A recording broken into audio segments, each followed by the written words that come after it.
Stuff on the box on the radio. Chris Philpott over at stuff.co.nz, twitter.com/Chris Philpott NZ, talking TV, as we like to do. Good morning, Chris. Hey, how are you? Very well, thanks. First up, breaking news this morning. Some fool managed to let the new Igloo website go live for a few minutes yesterday. Now, this is the deal between Sky and TVNZ, a new service, some kind of budget service they're coming up with. And so the details have leaked from that website that went live, because the official announcement is later on this afternoon in Auckland. What have we found out so far, Chris? Well, all we really know at the moment is the range of channels. We know that it's going to be a monthly prepaid service, so probably pretty similar to the way Sky works at the moment, I would imagine. But it'll have a monthly opt-out clause. There's only 11 pay TV channels from Sky coming across, as well as that you get everything that's on Freeview HD, it reads like. But the 11 channels from Sky, not a great selection, I'm going to say. There's BBC News, BBC Knowledge, UK TV is on there, National Geographic, Animal Planet, Heartland, the Vibe channel, which is basically a pink logo channel with repeats of everything. Food TV is on there, Kids Zone 24, MTV Hits, and Comedy Central. And we don't know the price yet, how much it'll cost for that. We don't know the rental or purchase costs for the set-top box, what will be involved there. But based on this, I'm going to say it's not going to be a very popular system. It sounds a little bit lame, as we were saying off air just before. It doesn't sound like a really good service. It doesn't sound like something that's going to excite people and make them pay good money. You know, the only channels I've watched on there, I think I occasionally watched UK TV and occasionally watched Comedy Central, and I think I watched Vibe once because I saw a repeat of a Boston Legal episode that I like. But these channels wouldn't excite me to go out and get this new service instead of opting for Sky. No, I guess I can't imagine it will do the same for the public. Because it includes obviously the Freeview channels as well, which you can now get for free. But I guess it does depend on the price point. There was some speculation, I think, a few weeks ago that it might come in at $29.95. So that seems a little bit steep just for that. But what does interest me is the announcement that you'll be able to rent thousands of blockbuster movies and TV episodes. And I wonder, say the new Soho channel on Sky, maybe you'll be able to get the programs that go through Soho on demand by downloading them for hopefully a decent price. Yeah, well, maybe we don't know, again, what the details are there. As you said before, Sky TV's in the position to be able to offer a service like that. It could be as basic as their on-demand is just tapping into the current iSky and TVNZ on-demand services that are already available online. Yeah. Or it could be a whole new thing, like a little mini version of Netflix built into the set-top box or something like that. Either way, between that and the 11 channels, I'm not sure that there's $30 a month of value there if it does end up costing $29.95 a month for renting this, for prepaying for the service.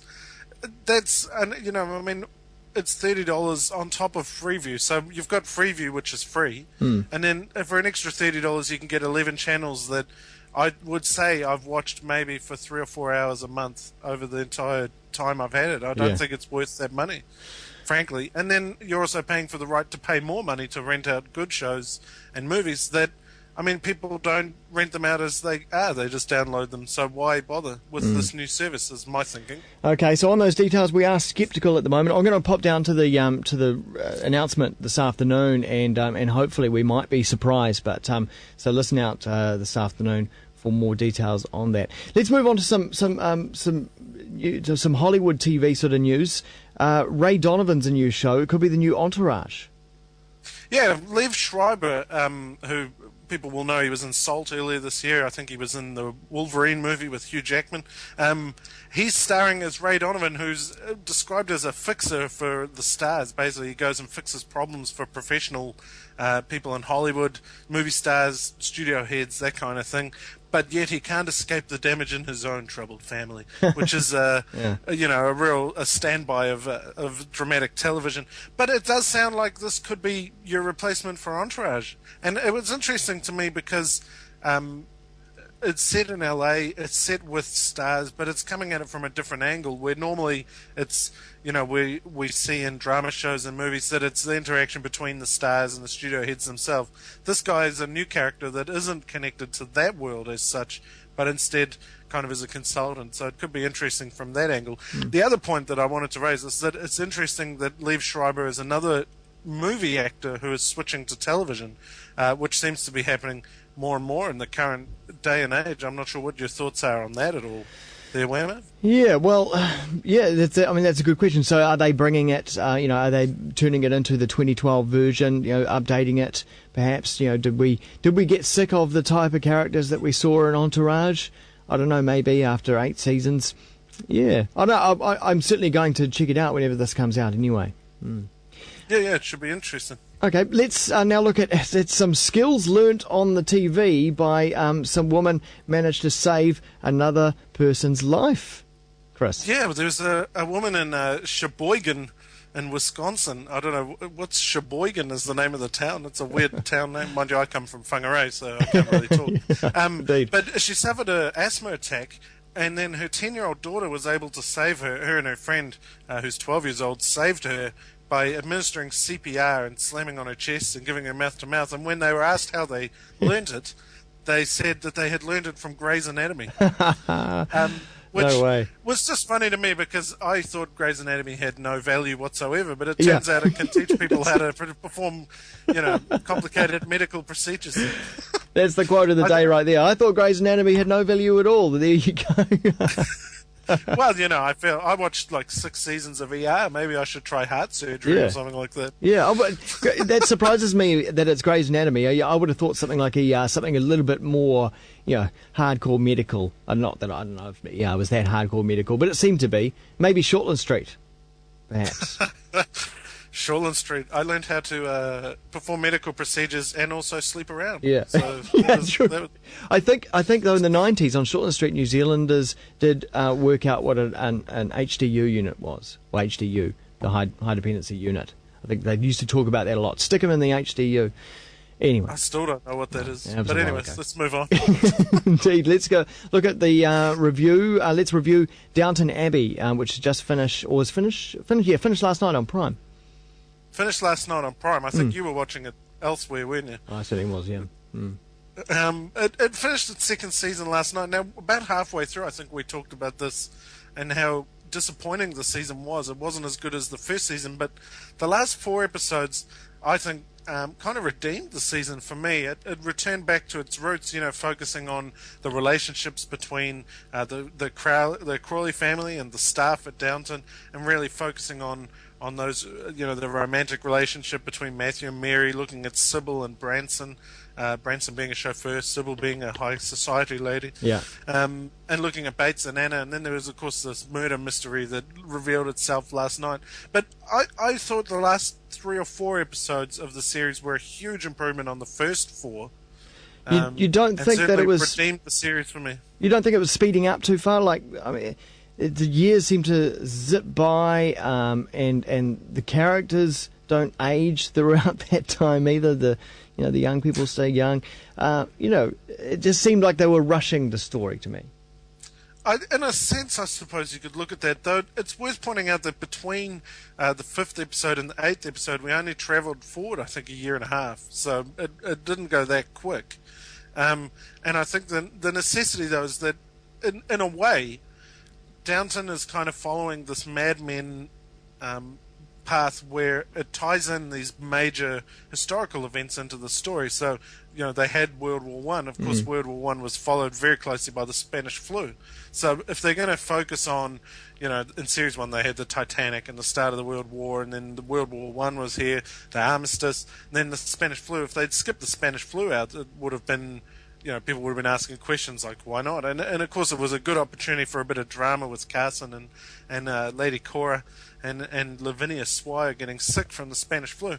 Interestingly, though, I thought that was handled a little bit poorly because the Spanish flu, in its actual, if you read about it, it affected about 25% of the population. Yeah. So for it to only hit 3 out of like how many people on Downton Abbey, like 60 people living in the house or something like that. It was a very low number comparatively to what historically we know about the Spanish flu. So, what is it about Downton Abbey? What is it about the show that seems to grab everyone, young and old, all kinds of demographics, people who watch the Kardashians, but also watch The Wire as well? Why does it, grab everyone for some reason, this show? I think, I was thinking about this, and I think one of the main reasons, as I say, it ties in very closely with history, and that provides a real element of realism to the show. We underestimate how much, being able to attach to things like World War One and the Spanish flu, and that really gets us dragged into these shows. And I think while the shows remain interesting, most people would tell you that, it's dragged on a bit too long. I just want Matthew and Mary to sort themselves out and get married, and Bates and Anna, just leave them alone. They're married now. Let them live in peace. But they keep coming back because there's this idea of realism. It's got a high level of what they call modality, which is, it's accurate. It's perceived to be accurate, at least, where we look at it and go, well, that must have been what that was like at the time, and that's very interesting to us. I think, in a way, it appeals to that idea of being able, the voyeuristic idea that is the same with the Kardashians. We feel like we're looking in on something that maybe we shouldn't be looking in on, and it taps into that idea. Should never look in on. Well, in this case of the Kardashians, we should never look in on. But and I think it does appeal to that same way. We feel like, because they've included all these historical elements that give it a more realistic tone, we feel like we're watching something we shouldn't be watching in a voyeuristic sense, and that's where some of the appeal comes from, at least. True. Okay, let's look at what's coming up on New Zealand TV this week. Well, there's a lot coming up this week, actually. Underbelly Razor finishes up tonight on TV3. I don't know if you've been watching that. I kind of stopped following it a few weeks ago and have just been watching it with my brain turned off, but I'll be interested to see how it finishes up tonight. That's 8:30 on 3. Kitchen Nightmares starts again tomorrow night. Gordon Ramsay yelling at random people who paid him to come in and yell at them. TV2 tomorrow night, 9:30. The Hour, speaking of period dramas that attach themselves to historical events, The Hour finishes its first series on Soho on Saturday at 8:30 p.m. with the show that they've been creating coming into conflict with the Suez crisis in Egypt, which has been very interesting. Cool. And then on Sunday night, another period drama, The Tudors, returns for its third series on 1 at 10:45 p.m. That's Sunday night. Interesting because it's 2.5 years old. This series or this series is 2.5 years old, and it's being touted by One as being this big new premiere, brand new episodes. Yeah, it's very stupid. Hang your head in shame, TV1. The Tudors is interesting nonetheless. Okay, cool. All right, more TV stuff at On The Box on the blog at stuff.co.nz in the entertainment section. Also, Chris Philpott NZ on Twitter as well. Thanks very much, Chris. Cheers. No worries. See you later.